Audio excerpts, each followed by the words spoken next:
नमस्कार, एक बार फिर से आपका स्वागत है। तो इस वीडियो में हम बात कर रहे हैं कि ब्लड कल्चर जो बॉटल होता है, ट्यूब होती है, उसमें कौन सा प्रिजर्वेटिव होता है, कितने प्रकार की होती हैं और इसमें से फंक्शन क्या होता है इसका, मोड ऑफ एक्शन क्या होता है, क्या-क्या काम होता है, कितनी वॉल्यूम की ज़रूरत होती है यानी ब्लड की। हम बात कर रहे हैं ब्लड कल्चर बॉटल की। ये 2 प्रकार की होती है, एक होती है ग्रे होती है, एक होती है ब्लू।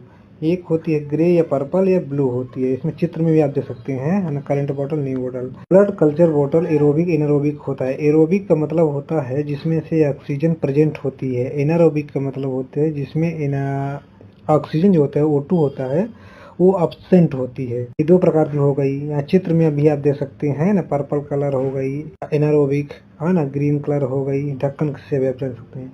इसमें एंटीकोगुलेंट यानी प्रिजर्वेटिव जो होता है इसको जो सुरक्षित रखता है, इसके अंदर जो होता है जैसे कि ब्लड डाल दिए तो क्लोट ना हो, इसके लिए इसके एसपीएस होता है। एसपीएस पूछा जाता है पेपर में, आप ध्यान रखेंगे। सोडियम पॉलीइनाथोल सल्फोनेट इसे बोला जाता है। और फंक्शन ऑफ एसपीएस क्या है, मानी इसका जो एंटीकोगुलेंट होता है फंक्शन क्या होता है। हर जैसे कोई भी एंटीकोगुलेंट होता है उसका एक प्रॉपर कार्य होता है।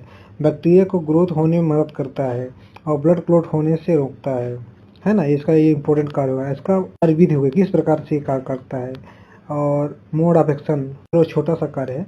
एसपीएस क्लोट को रोकता है और सीरम कॉम्प्लीमेंट सिस्टम को ब्लॉक करता है। कॉम्प्लीमेंट सिस्टम का मतलब ये हुआ कि जब कोई भी क्लोट होता है तो उसका एक प्रॉपर मैकेनिज्म होता है, जैसे कि फैक्टर होते हैं, इसमें 12 फैक्टर होते हैं, वो सब जुड़ते हैं दूसरे से, उसको रोक देता है।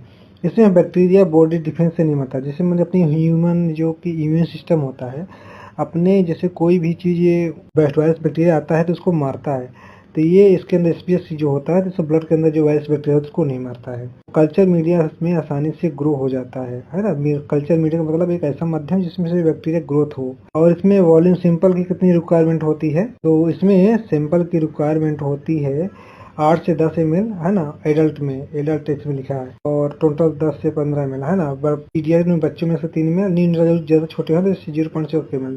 ज़्यादा खून ज़्यादा ग्रोथ चांस बढ़ जाता है। इसका टेम्परेचर बहुत इंपॉर्टेंट है। फॉर कलेक्शन समझे ना, 20 से 25 डिग्री सेल्सियस इसमें फ्रीज में नहीं करना है। आफ्टर इनोकुलेशन सैंपल भरने के बाद 37 डिग्री सेल्सियस इंक्यूबेट करना होता है। ट्रांसपोर्ट बॉडी टेम्परेचर में आसपास रखें, ठंडा नहीं होने दें। और सबसे इम्पोर्टेंट बात कि ब्लड कल्चर जो बोतल होती है इसको कभी भी रेफ्रिजरेट नहीं करना चाहिए। और ये रहा कम से कम 2-1 मिनट का वीडियो रहा। ऐसे ही हम